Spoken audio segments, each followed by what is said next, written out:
Hello friends, வணக்கம். காதல் versus கள்ளக்காதல் என்னங்க டாப்பிக்கே உங்களுக்கு கிடைக்கலையா அப்படின்னு நீங்களாம் பார்த்து கேட்குறது தெரியுது.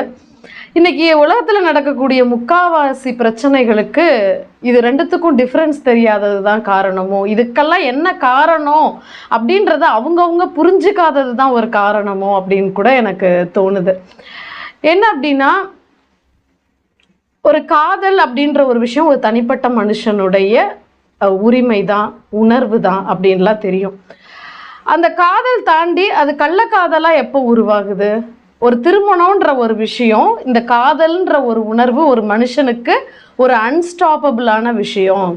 அதை தாண்டி வரக்கூடிய காமம்ன்றதும் ஒரு அன்ஸ்டாப்பபிளான விஷயம். அதை எல்லாத்தையுமே தவிர்க்க முடியாதுன்றதுனால தான் திருமணம் அப்படின்னு பண்ணி வைக்கிறோம். அப்போது திருமண உறவில் எந்த ஒரு ஆணுக்கோ ஒரு பெண்ணுக்கோ ஒரு அதிருப்தி ஏற்படுதோ அவனுக்கு தான் கள்ளக்காதல்ன்ற ஒரு உணர்வு வேறு ஒரு பெண் மீதோ வேறு ஒரு ஆண் மீதோ ஏற்படுது. ஒரு ஆணுக்கு ஒரு பெண் மேலே ஒரு உணர்வு தோணுது, அதாவது திருமணமான பிறகு வேற ஒரு பெண் மேலே தோணுதுன்னா அதில் 99% அது பாலியல் சார்ந்த ஆசைகளாக தான் இருக்கக்கூடும். அதே ஒரு பெண்ணுக்கு ஒரு ஆண் மேலே திருமணத்துக்கு அப்புறம் வேற ஒரு ஆண் மேலே தோணுது அப்படின்னா அவளுக்கு பாலியல் சார்ந்த ஆசைகள் மட்டுமே அங்கே காரணமாக அமைகிறதில்ல. அவளுக்கு திருமண வாழ்க்கையில் பல காரணங்கள், பல எதிர்பார்ப்புகள் தன்னுடைய கணவன்கிட்ட வைக்கிறாங்க.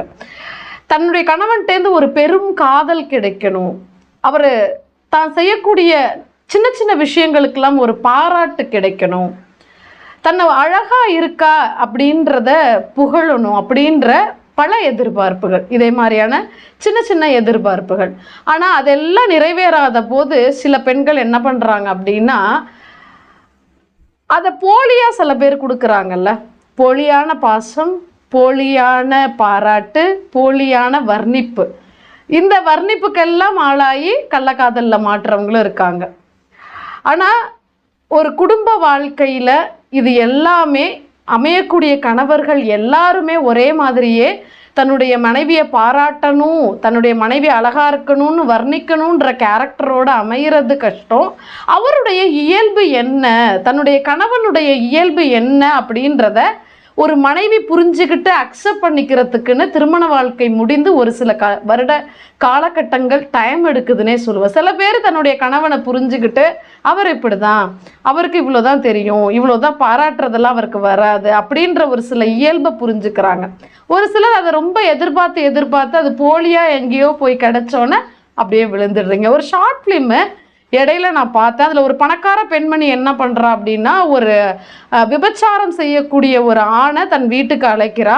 அவனும் வேற ஒரு காரணத்துக்காக தான் அந்த பெண் அழைக்கிறா அப்படின்னு சொல்லிட்டு அந்த வீட்டுக்கு போகிறான். நிறைய டிஃப்ரெண்ட்டாக சமைக்கிறா, அவனுக்கு விருந்து பரிமாறி அவனை சாப்பிட வச்சு அழகு பார்த்து முடிச்சுட்டு நீ கிளம்பலாம் அப்படின்னு சொல்லி அனுப்பிடுறா. உடனே அவன் கேட்குறான், என்ன காரணத்துக்காக வர சொன்னீங்களோ அதை நீங்கள் அனுபவிச்சுக்கவே இல்லையே, என்னை சாப்பாடு போட்டு அனுப்புறீங்களே அப்படின்னு சொன்னோன்னே, என்னுடைய கணவர் மிகப்பெரிய தொழிலதிபர், அவருக்கான நேரமே குடும்பத்துக்கான நேரமே அவர் கொடுக்க முடியாத ஒரு சூழ்நிலை, அவருக்கு நல்ல நான் விதவிதமாக சமைச்சு போட்டு அவரை சாப்பிட வச்சு பார்த்து அழகை ரசிக்கணும், என்னை பாராட்டணும் அப்படின்ற ஒரு ஆசைகள்லாம் இருந்தது, அதை இன்னைக்கு உன் மூலமாக நான் நிறைவேற்றிக்கிட்டேன் அப்படின்னு சொல்லி அனுப்பி வச்சிடறான்.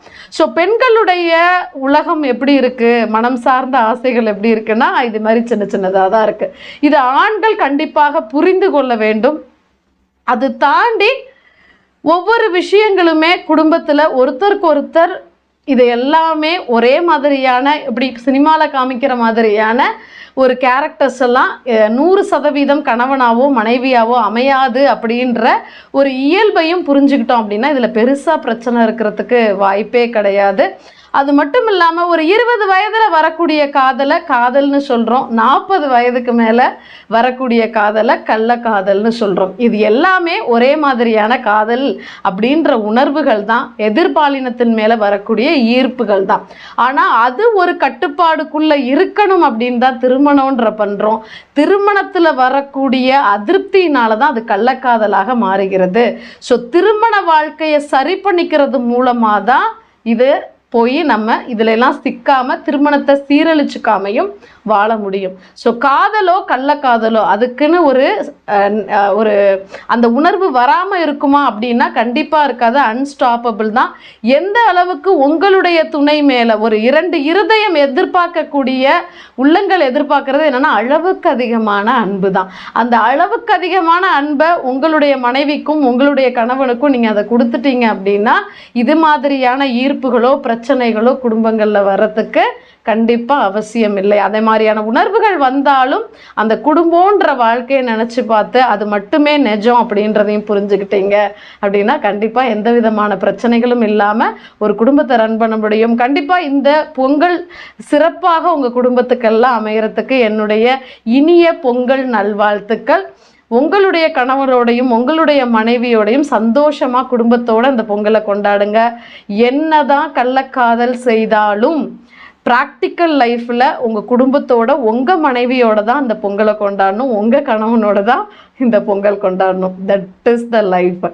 அதை உணர்ந்துட்டீங்க, புரிஞ்சுக்கிட்டீங்க அப்படின்னாலே இது மாதிரியான விஷயங்கள் எல்லாமே மனசுல இருந்து தூக்கி போட்டுடலாம். நன்றி.